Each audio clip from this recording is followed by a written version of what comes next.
Quero convidá-lo a ficar em pé nesse instante mais uma vez, e nós vamos levantar um clamor, orando por essas nações em guerra, orando para que Deus possa fazer desse outdoor no mundo uma grande oportunidade para se conhecer Cristo Jesus. É o que foi falado aqui já, é tão maravilhoso, né? Você foi adotado por um Pai amoroso. Louvado seja o nome do nosso Redentor, que morreu na cruz para te comprar, para nos comprar. Tudo que nós vemos nos últimos dias são demonstrações de uma busca de paz, de uma maneira truculenta, de uma maneira tão sangrenta, mas o grande objetivo é ter sentido nesta vida. E o crente tem por meio de Cristo Jesus. Essa dádiva que o Senhor trouxe à igreja e que o mundo nota e percebe que cada dia que passa o homem está mais vazio, o homem está mais em apuros. E isso nos chama a atenção, porque é a igreja que vai levar a mensagem de salvação, de esperança, alguém que é capaz de matar ou morrer para que possa pelo menos dizer: estou fazendo isso por causa da minha religião, estou fazendo isso na vontade de ser recebido por Deus. E essa é uma realidade tão triste, desassociada da palavra de Deus. Oremos então, nesse instante, vamos levantar esse clamor e orar: Senhor, tenha misericórdia dos povos, tenha misericórdia da nação de Israel. Ó Deus, quebranta, Deus, a vida daqueles que tiveram o coração, a mente endurecida pelo próprio Senhor. Trabalhe sobre essa nação, trabalhe sobre os palestinos, que eles encontrem em Cristo Jesus a verdadeira paz que eles tanto buscam, a recompensa que eles tanto buscam. Eles têm os olhos abertos e vejam a cruz do nosso Salvador Jesus Cristo. Amado Deus, nós nos colocamos na Tua presença, Pai, e suplicamos a Tua intervenção, ó Deus, no nosso mundo. O Senhor é aquele que está no controle, o Senhor está com os Teus olhos, com as Tuas mãos sobre toda a terra, e nós, enquanto igreja, oramos ao Senhor para que possa intervir, Senhor. Oramos, Senhor, sobre a nação de Israel, sobre cada israelita, oramos, ó Deus, pelos palestinos, oramos, ó Senhor, para que a Tua misericórdia se manifeste, Senhor, sobre estes povos. Ó Deus de amor, afaste, Senhor, esse levante do mal. Ó Deus, venha apaziguar os ânimos ali, que a Tua graça, Senhor, possa livrar a mortandade de tantos inocentes, crianças, mulheres. Ó Deus, tenha misericórdia, Senhor. Nós oramos para que o Senhor se revele aos israelitas, que o Senhor possa alcançá-los com salvação, que o Senhor se revele aos palestinos. Senhor, trabalhe, Senhor, naquela região. Ó Deus, tenha misericórdia. Nós rogamos ao Senhor para que os recursos humanitários cheguem aos locais de destino, que o Senhor tenha misericórdia, Pai, em meio ao caos, que o Teu nome seja proclamado, Senhor, que o Senhor possa usar também este momento para fortalecer a Tua igreja, a anunciar a Tua palavra, a anunciar que o Senhor é o único que pode trazer paz através da Tua adoção, através dessa graça maravilhosa realizada por Cristo Jesus lá no Calvário. Sê conosco, Pai, aviva enquanto igreja, aviva-nos enquanto Teu povo, Pai. E ó Deus, que nós sejamos também pais dedicados em transmitir a Tua palavra. Nós vemos o mundo, Senhor, engajado em transmitir aos seus filhos o ódio, que nós possamos transmitir aos nossos filhos o Teu evangelho, a Tua palavra, por meio das nossas vidas e por meio do ensino dentro das nossas casas, ó Pai. Aviva-nos, ó Deus, nós oramos ao Senhor. Oramos, ó Deus, por pessoas que ali estão sofrendo, Pai. Famílias que estão angustiadas devido o marido, o pai, o filho estar na guerra, Senhor, que a tua misericórdia esteja sobre estas vidas, ó Pai. Nós oramos pelos ucranianos também, oramos para que o Senhor dê graça a esses teus filhos ali, ó Pai. Levante a tua igreja fortificada na Ucrânia, Pai. Aviva, Senhor, a tua igreja ali, alcance também a Rússia com misericórdia. Deus, faz um grande levante, porque nós cremos, a tua igreja precisa do teu despertar, a tua igreja é o relógio do mundo, aviva a tua igreja, Pai, para nós pregarmos a tua mensagem, para nós vivermos o teu evangelho. Nós oramos humildemente, clamando a ti e dependendo de ti, em o nome de Cristo Jesus. Amém, amém. As crianças e adolescentes podem então ir para suas salas. Deus os abençoe. Um detalhe que a Cândida me avisou: cadê os pais? As crianças estão andando, né? Não tem problema não, elas podem ir. Cadê os pais? Irmãos, irmãs, a Cândida me disse que, não é novidade, né?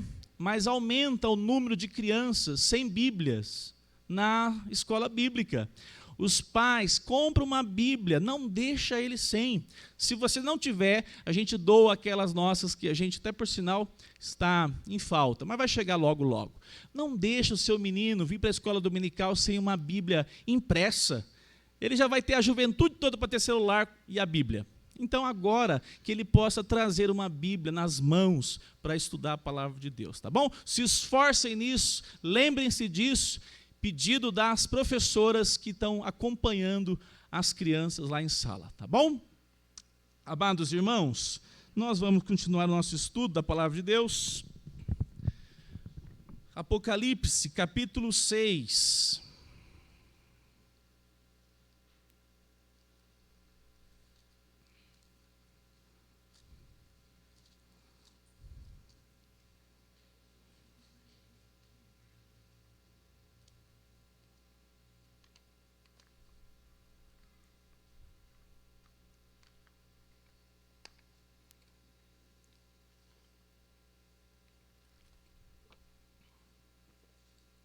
Apocalipse, capítulo 6.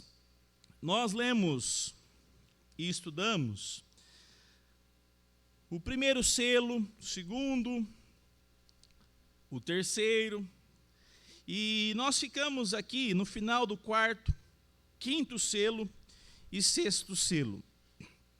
Eu vou ler a partir do verso 9. Eu vou fazer alguns apontamentos aqui, e nós vamos tentar ler o máximo possível. Eu convido você a ler na sua casa, inclusive antes de vir, para que você possa já estar familiarizado com o capítulo que nós estamos. Então vamos lá, capítulo 6 de Apocalipse, verso 9, diz assim a palavra de Deus: quando o Cordeiro quebrou o quinto selo, vi debaixo do altar as almas daqueles que tinham sido mortos, por causa da palavra de Deus e por causa do testemunho que deram. Clamaram com voz forte, dizendo: até quando, ó soberano Senhor, santo e verdadeiro, não julgas nem vingas o seu sangue dos que habitam sobre a terra? Então a cada um deles foi dada uma veste branca, e lhes foi pedido que repousasse ainda por um pouco tempo, até que também se completasse o número dos seus conservos, seus irmãos, que iam ser mortos como eles tinham sido. Até aqui por enquanto. Então este é o chamado quinto selo. Lembrando que Jesus tomou o livro, que era escrito por dentro e por fora, e não havia ninguém que pudesse abrir o livro, porque ele estava selado. E nós vamos aqui, notadamente, vendo cada selo, que representa cada fase da história do homem. E esse contexto pode durar centenas de anos, pode durar séculos, pode durar um tempo menor, mas está tratando aqui a respeito de tudo que há de acontecer sobre o povo de Deus aqui neste mundo. É até um detalhe interessante, né? Até para guisa de informação, né? Nós nunca vivemos um tempo tão complicado para falar de Israel como nesses dias, porque até entre os reformados tem muita diferença de pensamento, né? Nós que adotamos essa relação, até os reformados dizem que é uma relação que vem de Lutero, mas não somente, né? Nós temos vários, como por exemplo Charles Spurgeon, uma boa referência. Charles Spurgeon, ele não é um sionista que declara que Israel é o relógio de Deus, mas ele entende que Israel, ele tem um papel que na história do povo de Deus foi fundamental, a palavra é essa. Do Senhor, ele deu a um povo a palavra chamada oráculos. O que são os oráculos de Deus? A palavra de Deus. Deus deu aos judeus. E Deus deu, sobretudo, e nós vamos ver hoje aqui, aquele que é nascido. Tem pessoas que podem ter dúvidas. Até um dia, acho que conversei com a Heloísa, Jesus é descendente de qual tribo? Judá. Nós já até estudamos e hoje vamos ver novamente. Jesus, se você tiver a curiosidade, abra lá em Mateus capítulo 1, ou em Lucas capítulo 2, e pegue lá, o que tem lá? A genealogia de Jesus. Você vai chegar em Lucas até Adão, e você vai ver em Mateus até Abraão, falando a respeito, algo que os judeus faziam como se fosse hoje registro em cartório.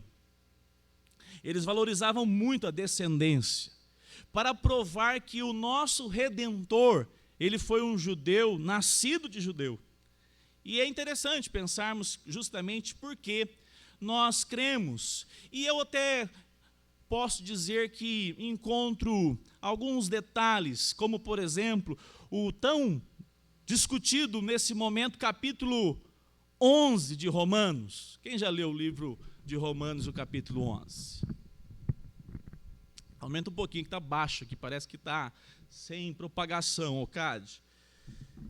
Como está um pouco longe, eu convido você para ler Romanos 11 depois lá. Você pode ler e observar.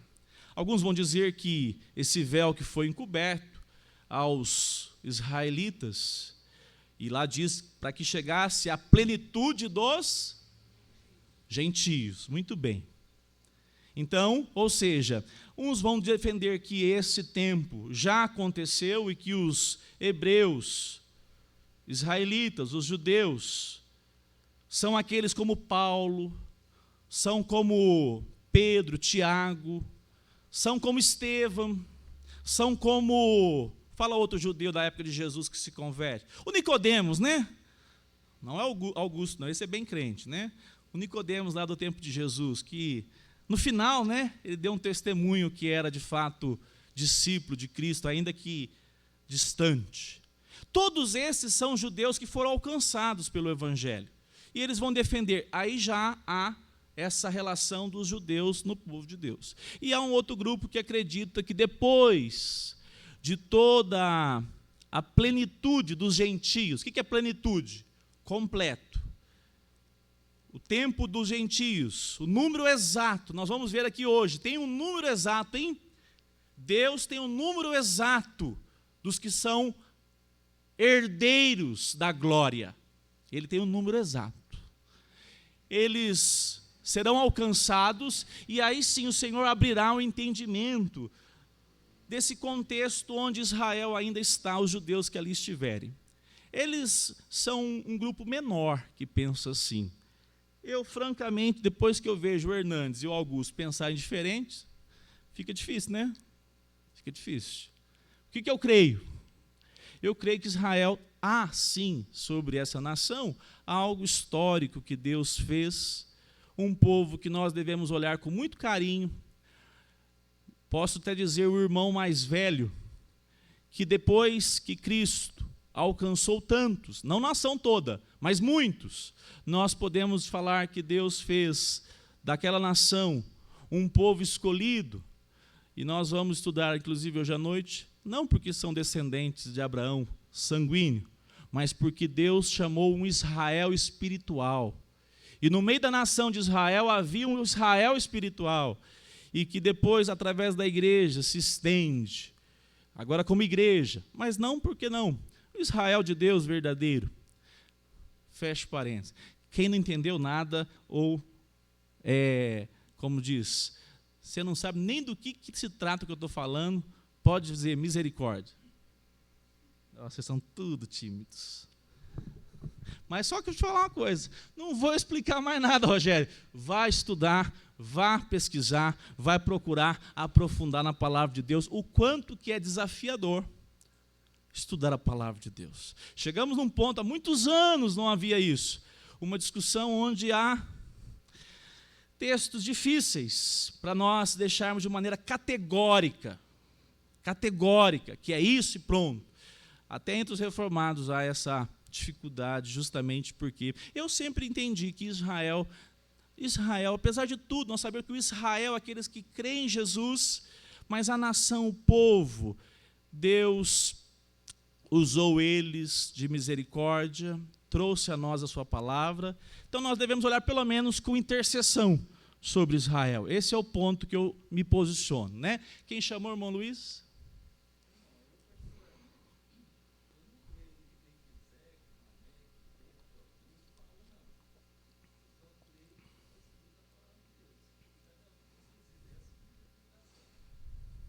Desde que esteja embasado na palavra. Se o Augusto, se o José ou se o Hernandes falar, nós vamos avaliar se está embasado. Por exemplo, se de repente o João, ele interpreta, ele pode interpretar, ele só não tem o direito de interpretar errado.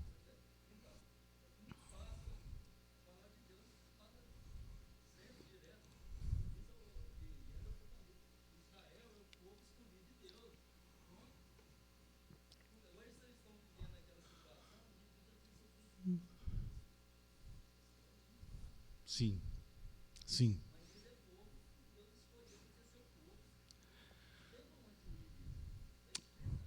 Exato. Quem chamou mais? O sionismo é essa expectativa que haverá um despertamento na nação de Israel literal. Então, por exemplo, hoje existem judeus chamados judeus messiânicos. Eles não adotam o nome de cristãos. Quem sabe por quê? O Marquinhos ia saber, hein? Esse gosta de estudar esses potares. Lembra, Rogério, por que eles não gostam de ser chamados cristãos? Porque os cristãos, num contexto bem formado, e principalmente da igreja romana, né? Mas isso se estendeu muito, massacrou muito os judeus ao longo da história. Então eles se convertem ao Senhor Jesus, reúnem, inclusive eu não tenho conhecimento muito detalhado, mas se reúnem em sinagogas invocando o nome de Cristo. Há então um grupo. Mas qual é a visão sionista? Que no final,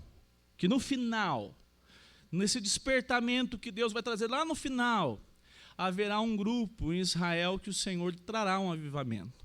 E de fato, é difícil, porque nós temos de fato já acontecendo esse despertamento hoje.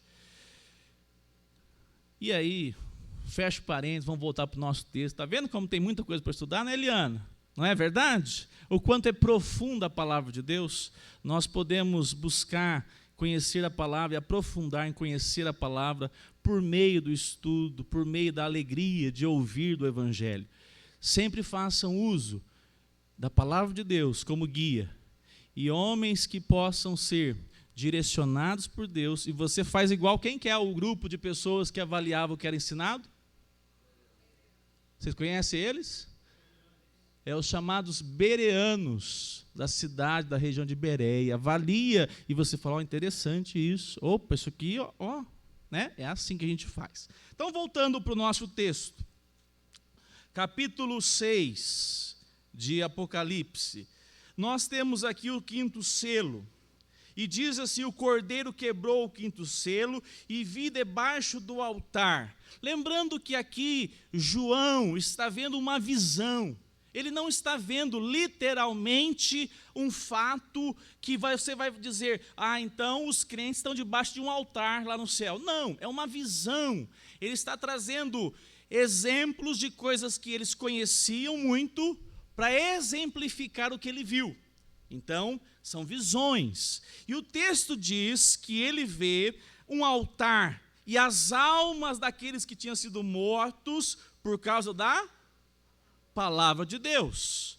Uma das coisas que os judeus acreditavam, e João é um judeu, é que o altar era o local onde a propiciação, ou ali o incenso, era um local santo, separado por Deus. E o que acontecia? Por causa da palavra de Deus, eles foram mortos, mas eles estão agora debaixo desse altar, debaixo dessa graça. Nós podemos assim apontar, debaixo dessa graça, porque vai se aplicar no capítulo 7, que nós vamos chegar lá. Então, caminhando, diz assim: clamaram com voz forte, dizendo: até quando, ó soberano Senhor santo e verdadeiro?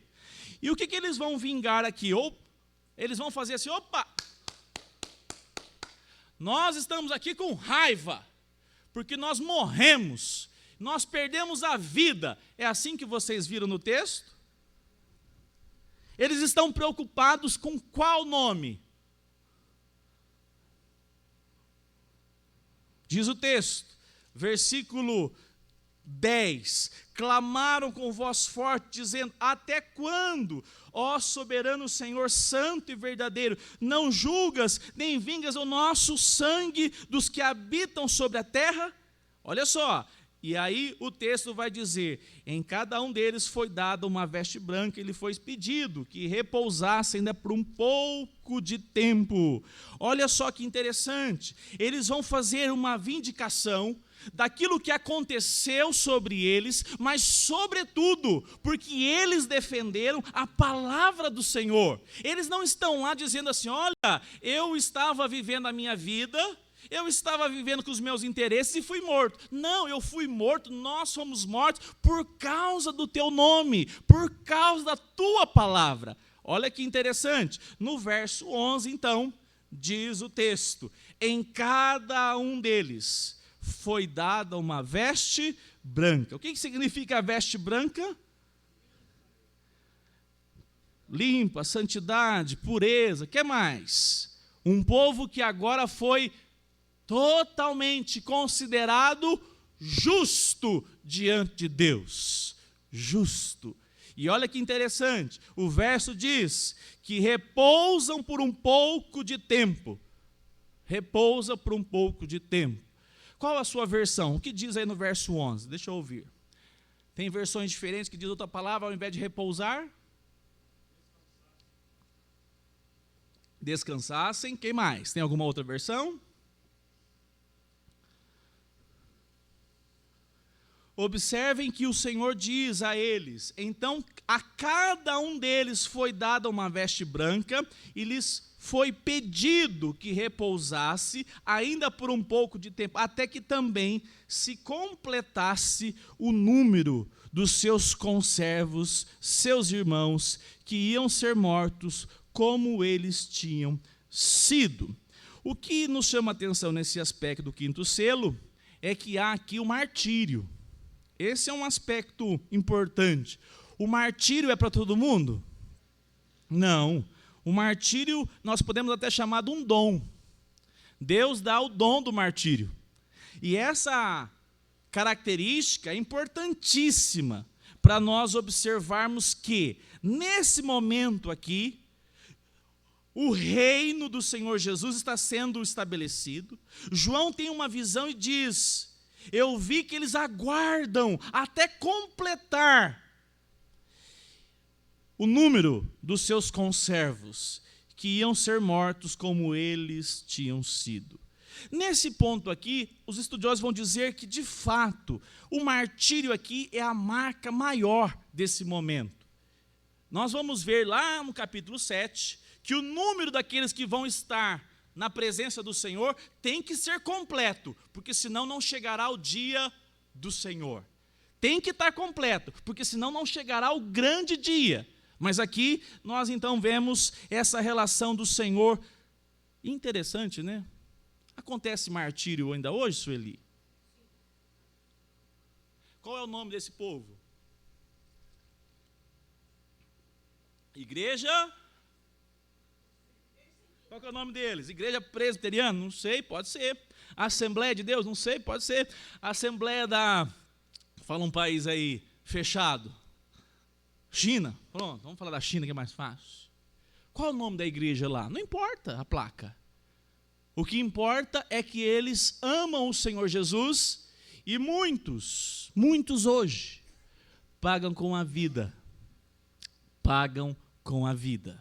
Irmãos, isso não é história ilustrada, inventada. É só nós acompanharmos esse contexto tão sangrento.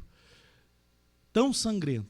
Haja visto que nós estamos vendo aí a respeito desse contexto aí. Vocês viram ontem umas crianças falando a respeito do que eles pensam dos judeus? É um vídeo que está rodando aí. Uns meninos adolescentes de 12, 10, 9 anos. O ódio que eles recebem nas escolas a respeito dos judeus. Não pense que é diferente do que eles pensam a respeito dos cristãos no meio deles. Inclusive, tem judeu que quando vê uma cruz ou gente cristã passando perto deles, o que eles fazem, os mais radicais? Quem viu isso? Isso, muito bem. Cospem no pé do cristão. Ó, judeu, palestino, chinês, brasileiro, essa raça toda, sem Cristo está perdida. Não é assim? É isso. Não vai pensar que os judeus eles são diferentes. Não, são diferentes não. Eles precisam da graça de Cristo Jesus. Por isso que nós, igreja, oramos para que Deus alcance eles lá, alcance o seu povo. Então vamos caminhar agora, verso 10. Levante a mão, tá bom? Eu vou ter que chegar até no capítulo... Verso 10 não, eu virei a página aqui. Verso 12. Se você, por favor, levante a mão, tá bom? O sexto selo diz assim: quando o cordeiro quebrou o sexto selo, houve um grande terremoto. O sol se tornou negro, pano de saco feito de crina. A lua ficou toda vermelha como sangue. As estrelas do céu caíram sobre a terra, como a figueira deixa cair os seus figos verdes. Quando sacudiram um vento forte, e o céu recolheu como um pergaminho quando se enrola. Dá para uma estrela cair sobre a terra? Agora é uma aula de ciência, muito bem. Dá para cair uma estrela sobre o planeta Terra? Fisicamente não, porque não sobra nada, porque a estrela é muito mais extensa, muito maior do que o planeta Terra. Então, nós estamos vendo aqui um apontamento que vai ter um cataclisma. Mas nós não podemos interpretar literalmente, vai cair uma estrela, vai furar a terra. Não! Nós vamos ver claramente que agora, nesse sexto selo, chegou o grande dia do Senhor. O sexto selo aponta para o grande dia do Senhor. Como diz, nós estamos sempre falando, para uns terrível dia. Até uma observação feita aqui alguns domingos atrás pela Ana. O Rogério Gomes até respondeu que na hora não tinha sacado qual que era a dúvida. Lembra que ela falou, para quem esse dia será como um ladrão? Isso! Para quem não crê, vai pegar de surpresa. Agora, para a Michele, para o irmão Luiz, para o Gabriel, que estão aqui, Senhor, eu quero amar a tua palavra. Eles estão como? Em vigilância. Eles estão como? Aguardando esse dia. Ou você veio hoje pela manhã e falou assim, Senhor, a vida aqui é tão boa, podia ficar eternamente aqui. É assim que você pensa? Senhor, ter a tua companhia um dia, junto dos meus. Você não pensa assim, não? Assim, junto dos meus, Senhor. Porque é a hora que você prova que você ama a sua família mesmo. Você fala, junto dos meus, Senhor. Que privilégio passar a eternidade contigo. E esse dia, para nós estarmos com o Senhor, precisa acontecer qual que é o selo? Sexto selo. Olha que diz também o verso 14. E o céu recolheu como um pergaminho quando se enrola. Nós não vamos ler, hoje não dá tempo. Nós já lemos lá em 1 Pedro, que diz que haverá um quê? Um grande fenômeno. Esse mundo aqui, ele vai ser rejuvenescido. Aleluia! Essa palavra aponta para que os rios, pode fazer todo o trabalho ambiental, pode, deve fazer. Pode procurar com a camada de ozônio. Você não passa desodorante de spray, não, Márcio. Passa o Rolon, para não destruir a camada de ozônio. Se você quiser fazer isso, você faz, porque eu não faço isso, não. Eu passo o desodorante de spray mesmo. Vou tentar proteger a camada de ozônio de outra maneira, porque dessa maneira não dá, não. Só que tudo isso é contar gotas, porque, na verdade, o que necessita é chegar o grande dia, e esse dia haverá esse cataclisma. Por sinal, foi ontem, quem viu lá o eclipse com proteção? Vocês estão igual eu nem lembrei de eclipse, quando fui ver já tinha passado. Estava nublado. Aí, demora tanto para estar nublado. Então, está vendo? Tem que estar no céu mesmo, né? Nublado, não deu para ver. Nesse dia, diz o texto aqui, se você ler com detalhes, o sol deixará de ter essa glória, esse brilho.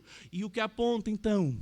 Haverá, sim, um fenômeno de maneira extraordinária nesse grande dia. Diz o verso 15, os reis da terra. Olha o Putin. O Putin tem uma proteção lá que se ele sair de um lado, ele sai. A Casa Branca.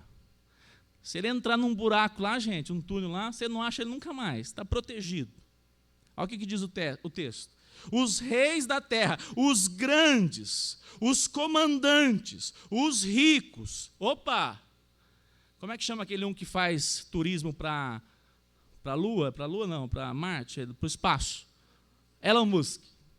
O Elon Musk não tem para onde correr, porque nesse dia, diz o texto, os poderosos e todo escravo, ou seja, a pessoa mais simples na terra, nesse dia, livre, eles se esconderão, porque quando eles viram aquele terremoto, vai pensar, foi a China que mandou essa bomba nuclear, não foi a Ucrânia, que agora é poderosa, não foi Israel, não, eles vão notar que não tem para onde combater. Não dá para acionar o botão lá dos Estados Unidos e falar assim, aciona o botão de arma nuclear. Não tem como, é o sistema que está em colapso. E nesse dia, diz o texto, eles correrão para as cavernas, para os penhascos.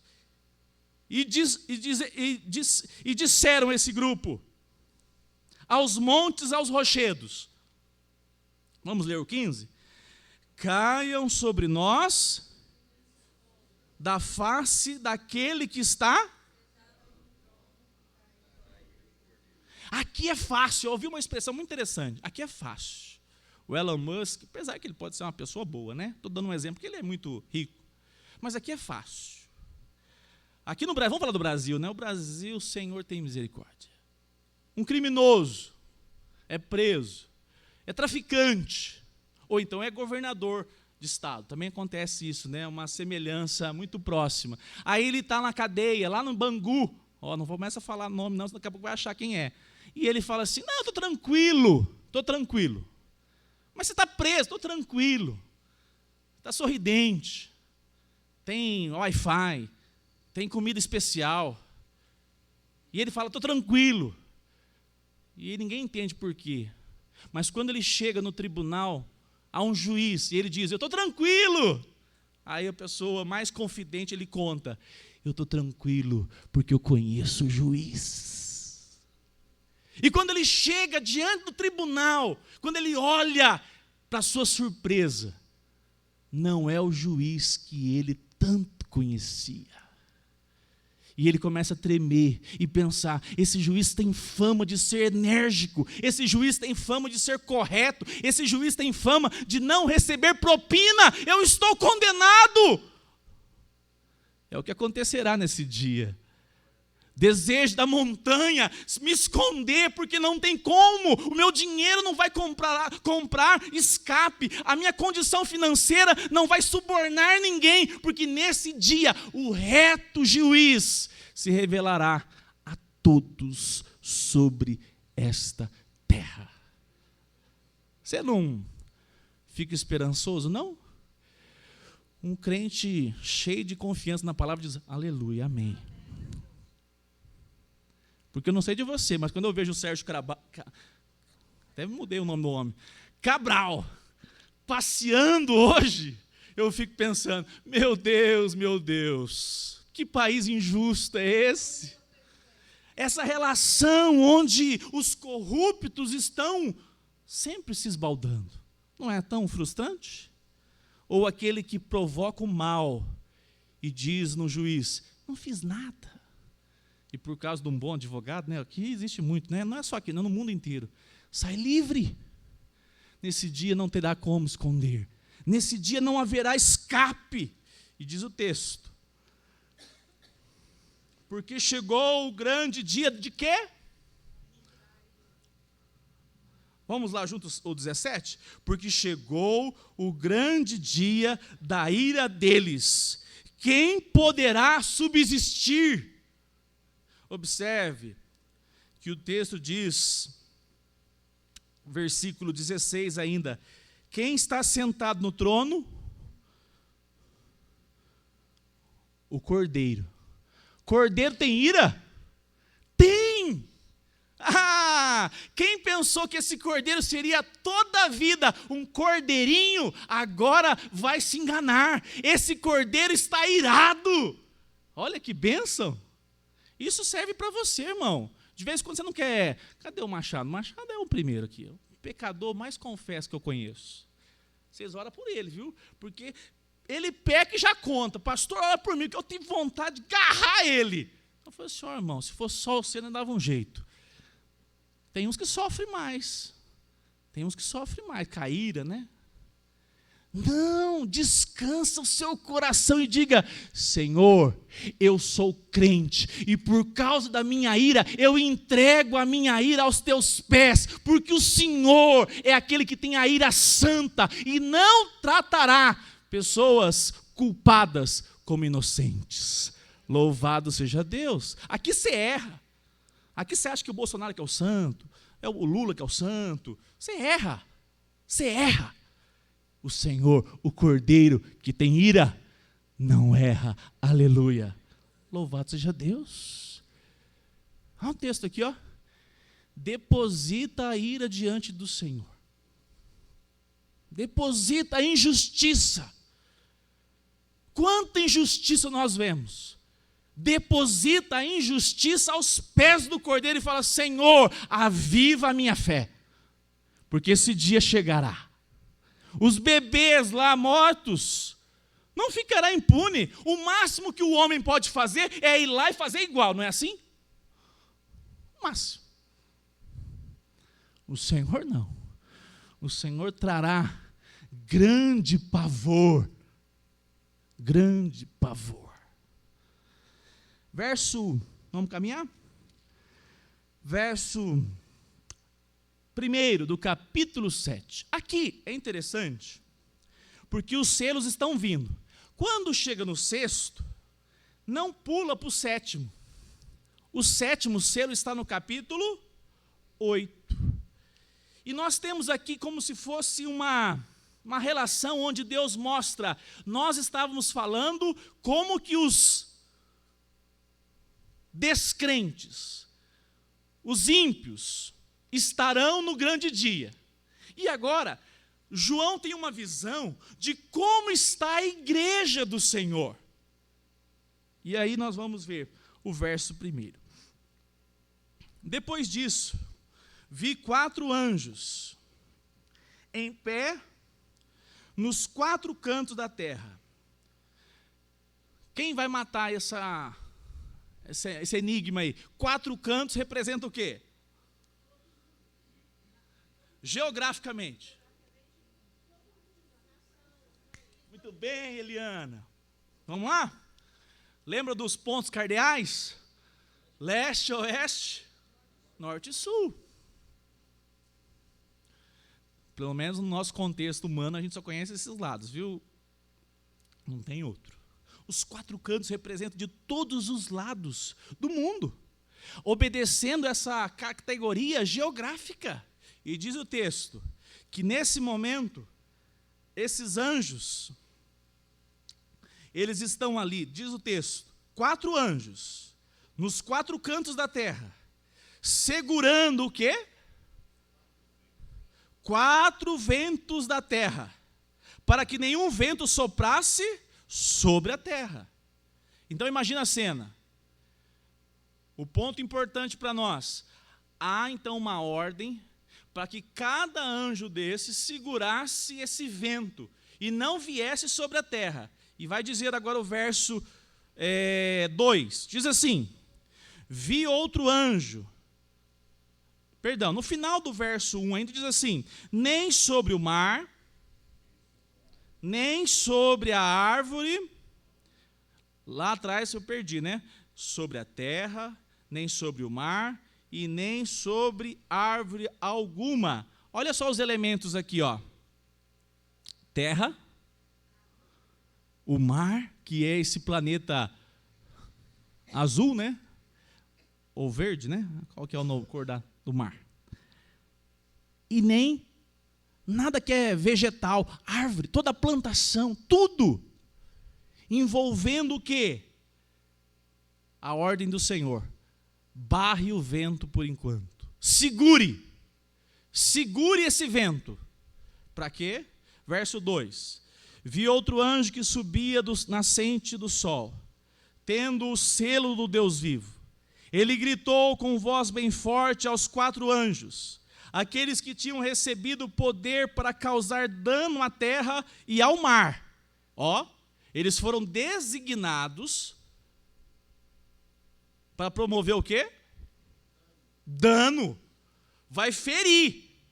E o verso 3. Não danifiquem nem a terra, nem o mar, nem as árvores, até marcarmos com um selo a testa dos servos do nosso Deus. Até marcarmos quem? De qual ano?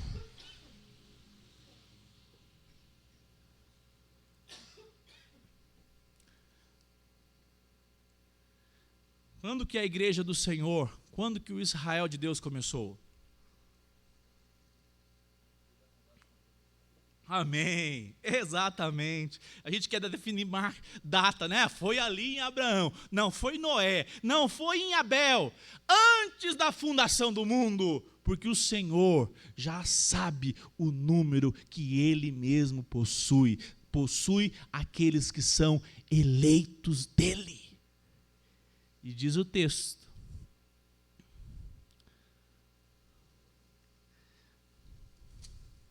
vamos fazer uma coisa diferente? Vocês vão me ver fazendo isso, viu? Porque, olha, é muito fácil ter ódio pelos palestinos agora, né? A mídia está expressando de uma maneira agora mais correta. Negar que o Hamas é terrorista é tapar o sol com a peneira, né? Todo mundo já sabe. Mas nós devemos orar: Senhor. Vocês viram como é que eles moram? Eles moram numa cidade menor, que a referência foi Fortaleza. Eu não conheço Fortaleza, mas ela não é tão grande, né? Quem conhece Fortaleza aqui? Já me fala. Quantos mil habitantes, mais ou menos? Eu acho que é menos, hein? 2 milhões, você falou? Não, de fato, Machado, a questão não é a população, é o território, tá? Não é um terreno tão grande. E a quantidade de pessoas que moram ali na faixa de Gaza é exorbitante. Agora, você não pode fazer igual eu quando era menino. Quando era menino, minha mãe mandava desligar a televisão no carnaval. Eu ficava com raiva disso. Eu falava assim: não, mas só passa carnaval também? Habitante. O território, eu acho que é isso que foi comparado.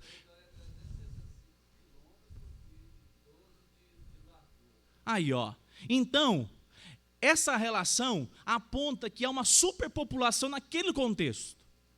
E aí o que acontece? Todo mundo está olhando aquilo lá e ficando abismado, não é assim? Aí quando eu era menino eu olhava o carnaval e um dia eu falei assim para minha mãe: ô mãe, por que Deus já não manda um raio e destrói todo esse povo? Uma solução bem pragmática minha, né? Manda um raio e mata todo mundo. Ela falou: não, meu filho. Dentre esses aí, o Senhor tem muitos que Ele está segurando o vento sobre eles, sobre a história deles, para que eles não sejam varridos da face da terra, porque eles são escolhidos do Senhor. Vamos orar pela Palestina? É um lugar difícil para ter crente. A antessala do inferno. As crianças são doutrinadas para odiar outro povo. Mas vamos orar também pelos judeus, também não é muito diferente, os radicais, não. Mas nós devemos orar, Senhor, que bom é saber que o Senhor tem um número. É o Senhor que tem um número. Louvado seja o nosso Deus. Capítulo 7, verso 4. Quem pode ler, por favor?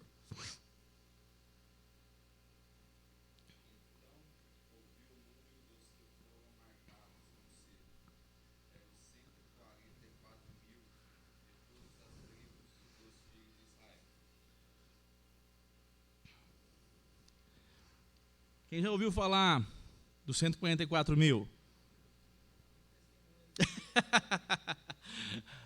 Essa doutrina aqui, está vendo? Por isso tem que interpretar a palavra de Deus com sabedoria e iluminação do Espírito Santo. Qual é o problema da Bíblia? Qual é mas essa amada está inspirada.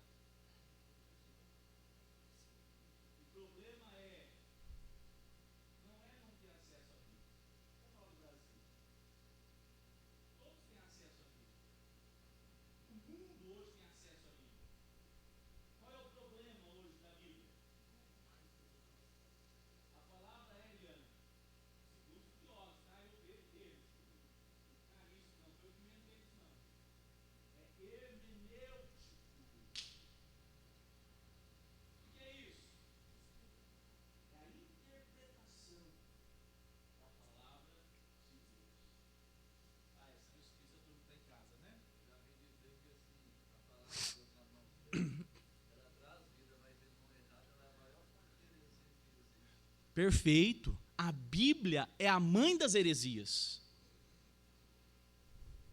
Porque a Bíblia não pode ser interpretada de qualquer maneira. É por isso que nós nos gastamos tanto, e você vem à escola dominical, o pastor é enviado para o seminário, fica lá 5 anos, miserável pecador, para ver se você aprende alguma coisa, para não voltar a falar besteira, ou diminuir ao máximo as besteiras que você vai falar. Essa é a intenção. Porque a palavra de Deus, ela é iluminação do Espírito Santo sobre aqueles que são salvos, amém? Mas ela é um livro histórico.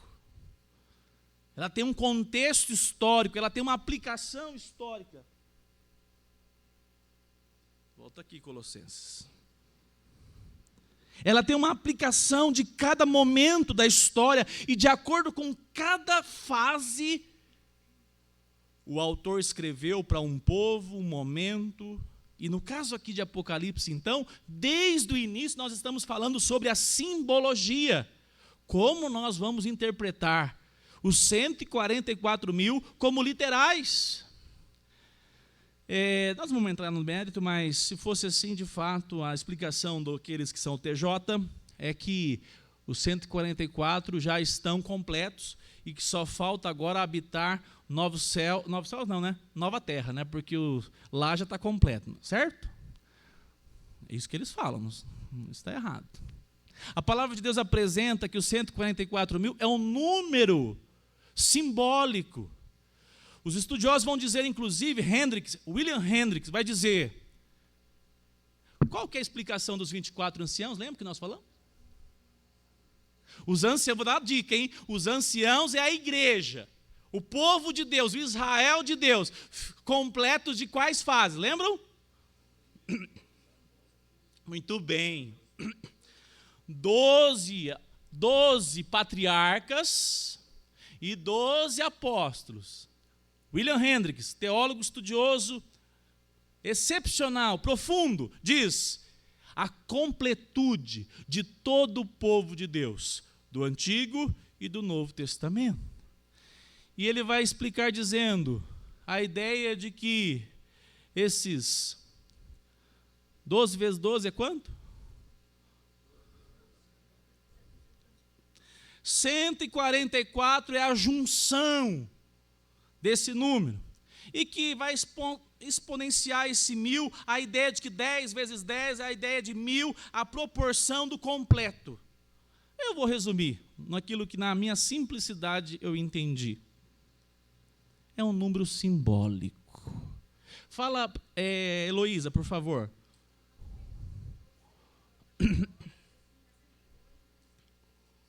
Então, talvez a gente não consiga responder. Então...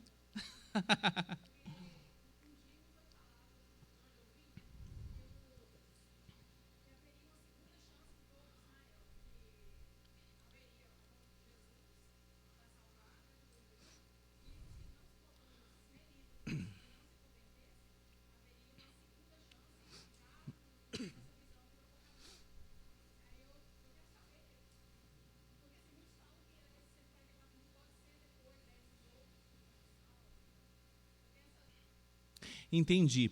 Uma coisa que tem que ficar claro para nós. Tem doutrinas, eu sempre chamo isso, doutrinas que são essenciais. Eu vou falar hoje à noite. A nossa salvação, ela é monergística ou sinergística? Porque sinergia quer dizer a participação sua. Monergística quer dizer vem de Deus e nós a recebemos. Doutrina essencial para nós. Nós não abrimos mão, não. Nós não abrimos mão que Jesus é o nosso único e suficiente Salvador. Nós não abrimos mão que toda a palavra, toda, não é um capítulo ou alguns capítulos, toda a palavra de Deus, ela é a palavra de Deus. Nós não fazemos como alguns grupos, pega só uma parte e abandona isso aqui. Não.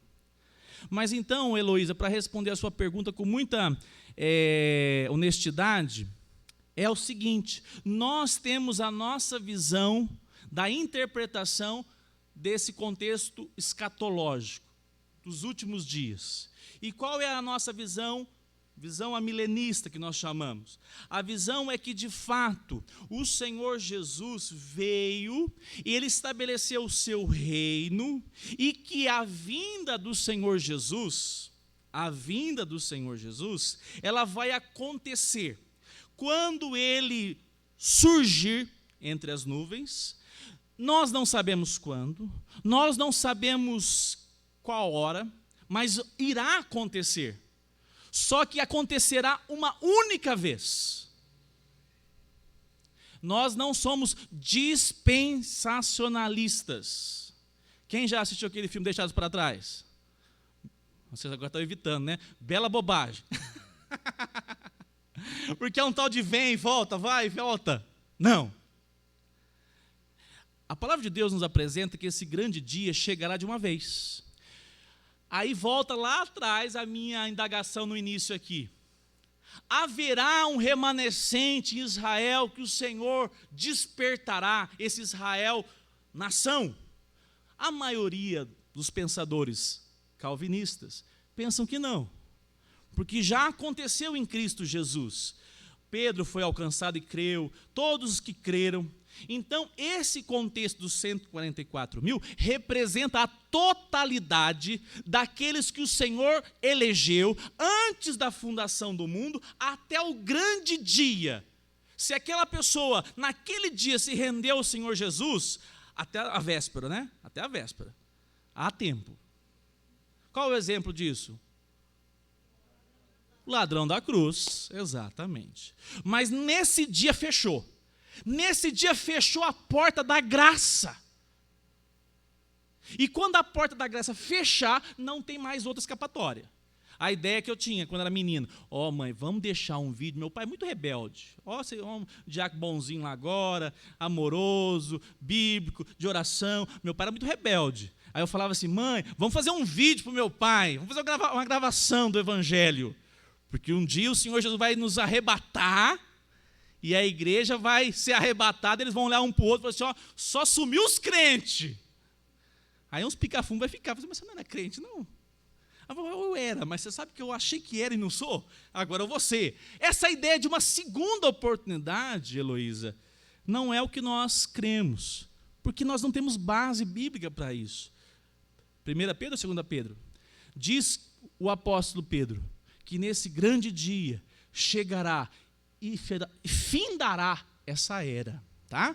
Então é nesse sentido. E a ideia de que apenas os judeus aqui, a palavra de Deus sempre apresenta as tribos de Israel, apresenta o povo de Deus como Israel de Deus. Então não é literal, né? Nós não entendemos literal. Israel de Deus somos nós, que fomos enxertados na videira, desde aquele momento que cremos na pessoa de Cristo, através de Abraão que creu, e hoje é o assunto à noite. Tá bom, Heloísa? Não sei se esclareceu, tá bom? Então vamos continuar para nós terminarmos aqui. Diz o texto que nós estamos. Nesse contexto aqui, o Senhor segura até que todos sejam selados. E aí eu quero pegar aqui o livro, que eu não quero perder nada. William Hendricks diz o seguinte: para que selo? Para que selo? O selo protege contra a adulteração. Até a pizza tem selo. Se você pegar e receber a pizza sem o selo, você vai falar, mas o entregador comeu um pedaço. Não é assim que você faz? Uma coisa mais simples, tem um selo. Está adulterado. Foi mexido. Então o selo garante que não foi mexido, que está ali inteiro. Dessa forma, o túmulo de Jesus foi selado. A segunda característica desse selo, um selo marca propriedade. Um selo, você não consegue produzir um selo do cartório. Se fizer, é até crime, né? O pessoal tenta, né, Machado? Na bandidagem aí fazem. Mas a realidade é que aquele selo é para representar, isso aqui é oficial. Isso aqui é oficial. E o terceiro, uma característica desse selo, ele é genuíno, um selo de genuinidade, ou seja, ele procede. O decreto de que todos os judeus deveriam ser eliminados foi selado pelo sinete do rei Xerxes, lá em Ester. Lembra disso? Deixa eu ver se esse selo aí não é do governador. Deixa eu ver se esse selo é do prefeito. Não, esse selo é do próprio imperador. Há uma exclusividade. Então esse selo, ele aponta para essa separação daqueles que são do Senhor. E agora, esse é o ponto que eu quero destacar. Diz o texto do pastor Hendricks, teólogo: o cristão é selado nesse tríplice sentido. O Pai o selou, pois ele goza de sua proteção ao longo da vida. O Filho o selou, pois o comprou e o redimiu com seu sangue precioso. Agora, ele, quem? Aquele que comprou, o Cordeiro, Jesus, o possui. Todo aquele que foi selado, proteção do Pai, proteção de Deus, e também, agora que diz o texto, foi comprado e redimido. É alguém que diz assim, mas eu comprei, é meu. Quem diz isso é o Senhor a respeito daqueles que Ele mesmo marca. E o texto diz assim, Hendricks cita, e o Espírito Santo, claro, agora o Espírito Santo selou, Efésios 1:13. Pois alguém pode abrir lá, por gentileza. Pois ele certifica, Romanos 8:15, que somos filhos de Deus. Somos filhos de Deus. Então, amados, essa relação do selo é para deixar de maneira clara que há sim essa relação da, repito, a primeira era adulteração, protege contra a adulteração, depois marca da propriedade, depois que é genuíno, e sobretudo essa trindade se manifestando, de maneira que o Pai o selou, goza dessa proteção, Jesus o comprou, e o Espírito Santo está sobre todos aqueles que foram selados. Alguém abriu? Efésios 1:13?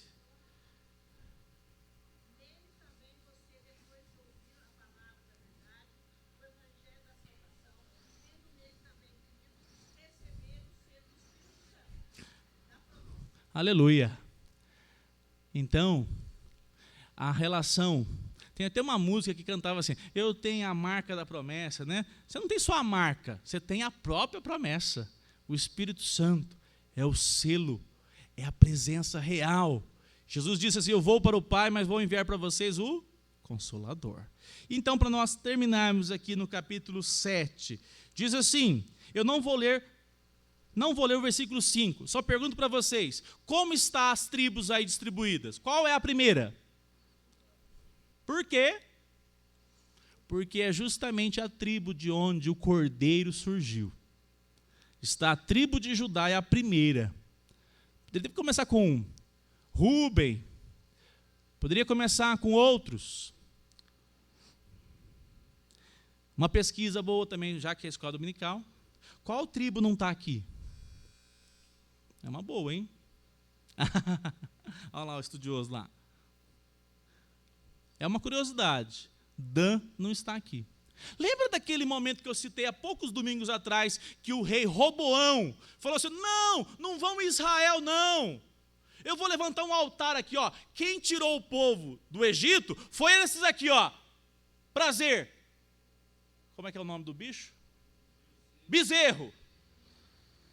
E Roboão fez 2 bezerros de ouro. E o povo olhou e falou assim, está mais fácil mesmo. Vamos ficar aqui e adorar esse bezerro? Sabe quem foi esse grupo? A tribo de Dan. Curioso isso, hein? E ela não é colocada aqui nesse contexto. Interessante.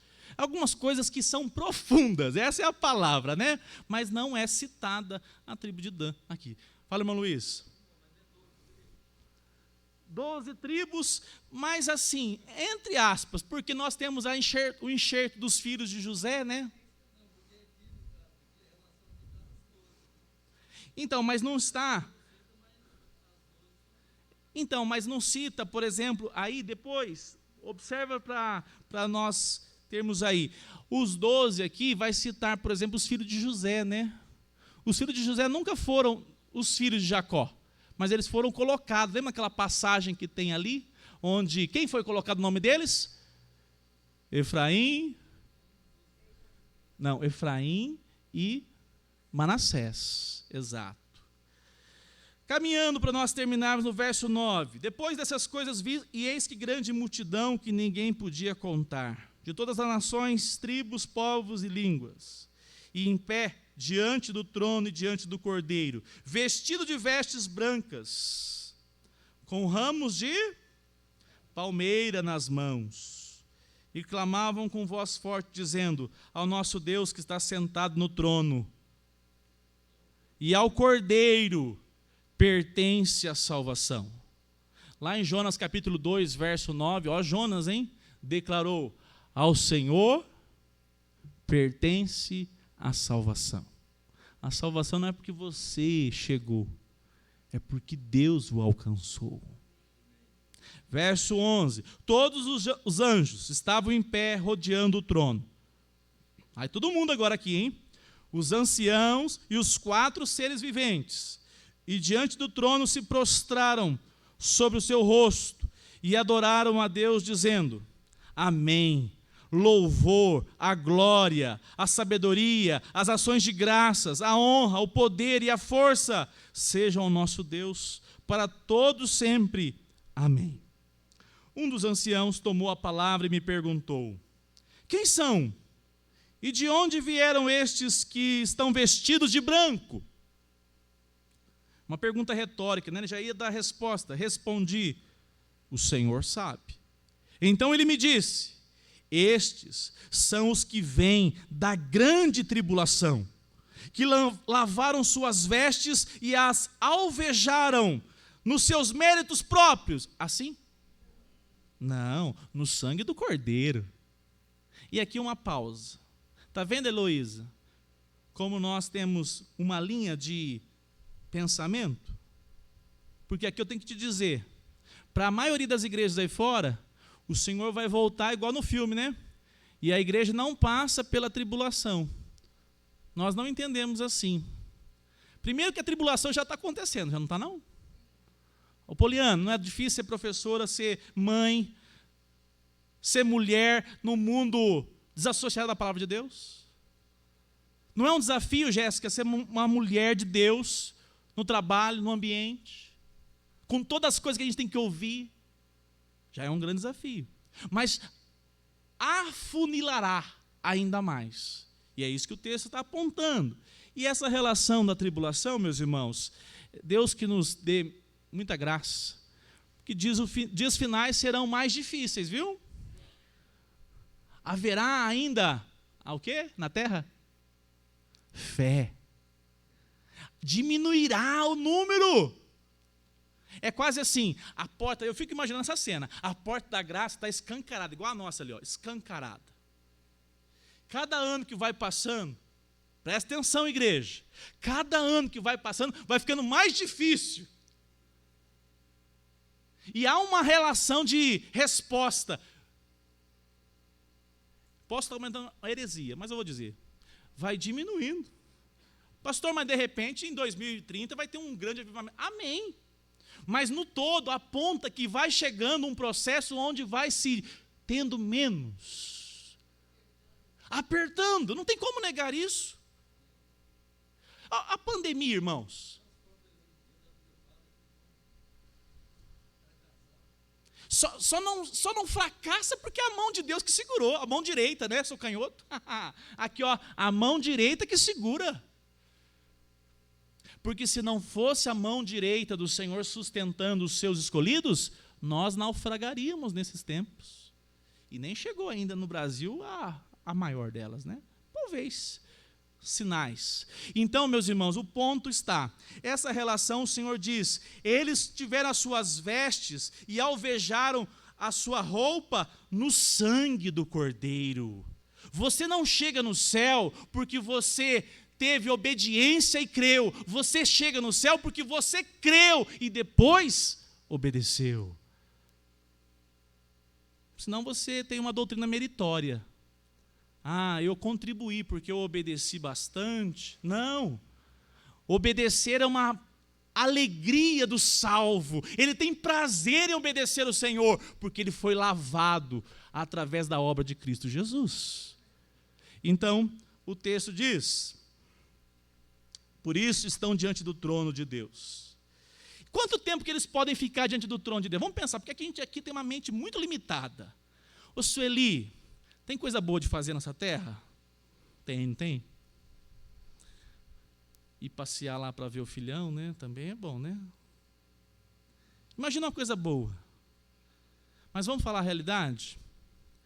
Tudo que nós pensamos em coisas boas são limitadas. Quanto tempo que o sacerdote, uma vez por ano, podia ficar no Santo dos Santos? Só o tempo que estava fazendo lá o serviço de expiação. E saía assim meio que, não virava nem de costa, para não virar contra a arca do Senhor. E cheio de sininho, vai que esse homem dá um... Deus falou assim, está em pecado. Morria, não é assim que diz o texto? A palavra de Deus aponta isso. Sabe quanto tempo que nós vamos ficar? Olha lá quanto tempo que nós vamos ficar. Dia e noite na presença do nosso Salvador. Dia e noite celebrando. E eu fico pensando, ouvindo o que ele tem para contar, contando, explicando, falando, dia e noite, de maneira que nós não seremos impedidos da sua presença. Louvado seja Deus por isso, não é verdade? Louvado seja Deus. Que doce presença. Que doce prazer. E esse grupo, diz o texto, e aquele que está sentado no trono, estenderá sobre ele o seu tabernáculo. Os estudiosos vão dizer, o Senhor fará deles, fará com eles a sua casa. Gente, eu gosto, amo vocês, mas eu tenho certeza, eu vou pegar aqui gente crente demais, a Glauce. Se eu ficar 3 dias na casa da Glauce, vai me tocar, vai assim,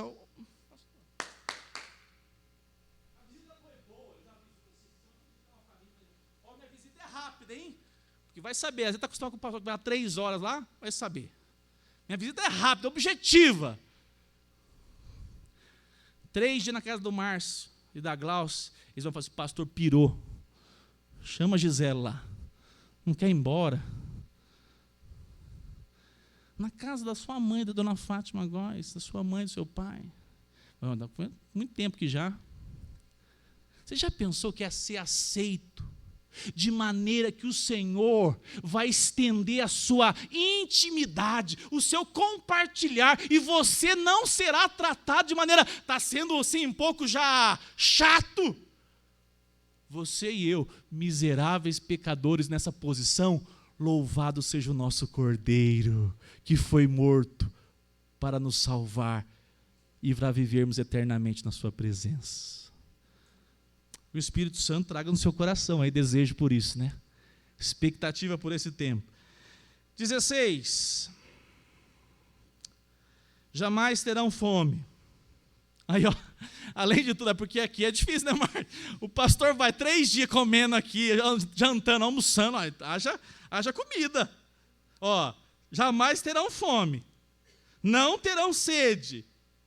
Não cairá sobre eles o sol, nem qualquer outro calor forte, climatizado lá. Pois o Cordeiro que está no meio do trono os apacentará. Aleluia. A gente tem uma fome da alma, né? Que só Cristo pode trazer satisfação. Por isso que é tão maravilhoso a gente estudar a palavra de Deus, congregar, porque nós somos, então, esse povo que um dia será apacentado pelo próprio Cordeiro. Já pensou? Vou estar lá com você e falar assim, chegou o grande dia. Vencemos! Aquela luta de escola dominical de manhã, o corpo não quer, os meninos não querem, o povo não quer.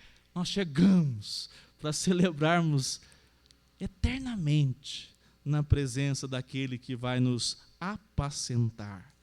E ele dirá assim a você, Heloísa, que lágrima terá no seu rosto? Porque o tempo da lágrima passou. E diz o texto, Deus, ele não diz o anjo Gabriel, ele não diz o anjo Miguel, ele diz Deus. Olha só, Deus enxugará a lágrima do meio crente. Não. A lágrima daquele que ama o Senhor. E aqui nesta vida, testemunhou ele em meio às lutas, tribulações, problemas, dificuldades, mas perseverou pela presença do Espírito Santo e agora do seu rosto, Deus tirará, enxugará a lágrima. Então vamos fazer o seguinte, vamos chorar aqui na presença do Senhor.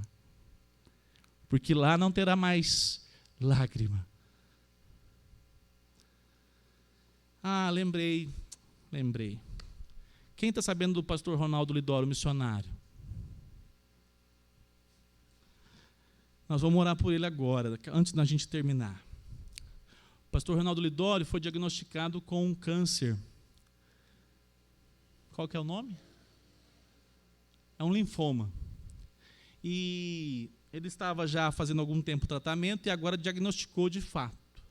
Nós vamos orar por ele. Você não pensa comigo? Eu penso assim, Senhor, mas tanto traste aí na terra para ter um linfoma? Não é assim que a gente pensa? Eu tive um professor que me disse, ele faleceu por sinal, José João. Receber o Ronaldo Lidório é como receber Jesus. Ele ficava empolgado de contar do Ronaldo Lidório. Não sei se é da região de vocês, patrocina ali, José João, faleceu há pouco tempo, foi meu professor em Belo Horizonte. Receber Ronaldo Lidório é receber Jesus. Eu tenho acompanhado ele, né, nesses últimos anos, um homem piedoso, teve um trabalho maravilhoso lá nos Concompas. Vamos chorar aqui por ele, apresentar ele diante do Cordeiro. Senhor, o Senhor pode limpá-lo desse linfoma, para que ele continue sendo usado para a glória do Senhor. Quem faz isso?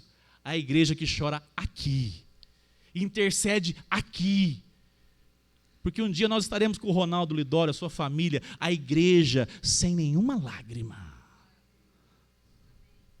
Nós temos que orar aqui, hein?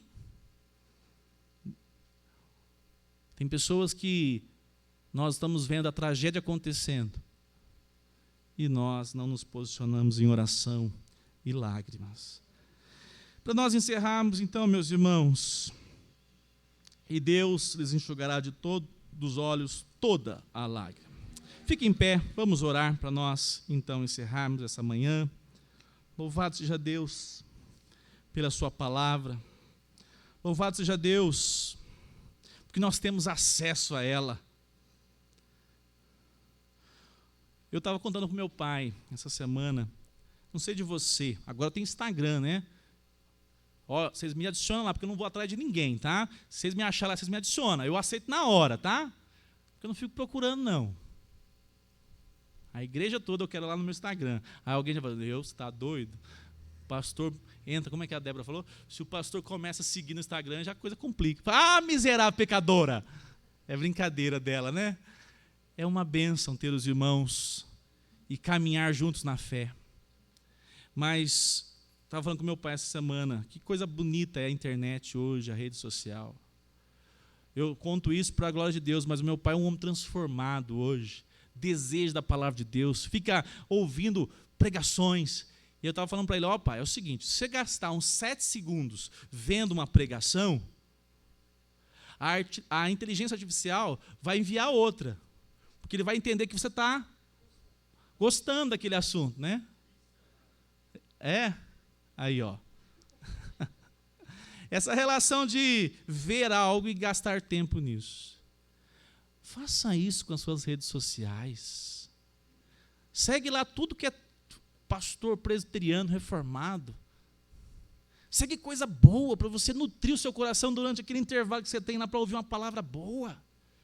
Alimenta seu coração da palavra de Deus, porque isso aqui nos nossos dias não é anunciado em lugar nenhum que não seja a igreja do Senhor Jesus.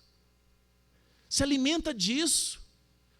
Diz, Senhor, consagre as minhas redes sociais para que eu ouvir a tua palavra, para que você gaste tempo durante as suas semanas alimentando as promessas de Deus. E eu creio que o Senhor vai nos fortalecer. Faça isso. Obrigado, Senhor, por esta manhã. Obrigado, Senhor, porque temos a tua palavra. Obrigado pela tua igreja reunida nesta manhã. Obrigado, Senhor, porque a motivação é por meio da ação do teu Espírito em nossas vidas, ao lembrar da cruz do Calvário. Obrigado, Senhor, porque um dia estaremos juntos como igreja, Israel de Deus, reunida de todas as eras. Que o Senhor possa cada dia nos fortalecer, nos renovar e nos dar aplicação para estudarmos a tua palavra. Que nós gastemos tempo estudando a tua palavra, que nós nos apropriemos das tuas promessas. Ó Deus, e nós cremos que o Senhor é poderoso para trazer respostas enquanto aqui. E nós oramos, ó Deus, oramos pela Poliana, que o Senhor possa curar a tua filha, que o Senhor possa dar a ela qualidade de vida, que o Senhor possa trazer o diagnóstico, o que é preciso fazer para que ela possa estar bem, Pai. Cubra a tua filha com o teu poder. Sustente a Heloísa, Pai, que ela possa atravessar esse momento confiada no Senhor, que ela possa, ela e seus filhos, serem protegidos debaixo da tua graça. Que a vida do Israel possa continuar sendo uma bênção na vida da Heloísa, que o Senhor desperte cada dia esse teu filho. Ó Deus, cure, Pai, a vida da Sueli. Aqui nós somos ainda, Pai, aqueles que choram, porque nós cremos na tua intervenção. Nós confiamos que o Senhor pode fazer, por isso que a tua boa mão esteja sobre cada família, nos desafios de criar os filhos na presença do Senhor.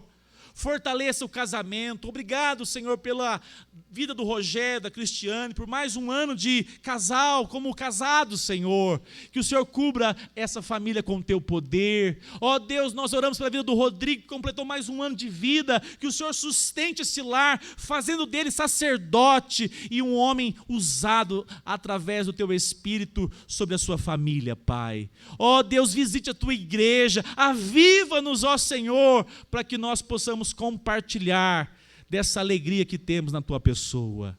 Sê conosco, Pai, e nos dê um domingo na tua presença. Nos prepare, nos possa trazer alegria e ânimo para poder adorar o Senhor nesta noite, Pai. Que nós estejamos debaixo dessa graça, que o Senhor possa alcançar a vida do pastor Ronaldo Lidório. Alcance o teu servo, Pai. Cure o teu filho para a honra e glória do teu nome. Que o Senhor possa fazer do teu servo, Pai, cada dia mais instrumento para a tua glória. E que, sobretudo, a tua vontade maravilhosa e soberana se cumpra sobre a vida do teu filho. Nós oramos assim humildemente, clamando pelo perdão das nossas faltas, em o nome de Cristo Jesus. Amém. Deus o abençoe, um bom domingo a todos. Vai com a graça do Senhor Jesus. Até mais tarde.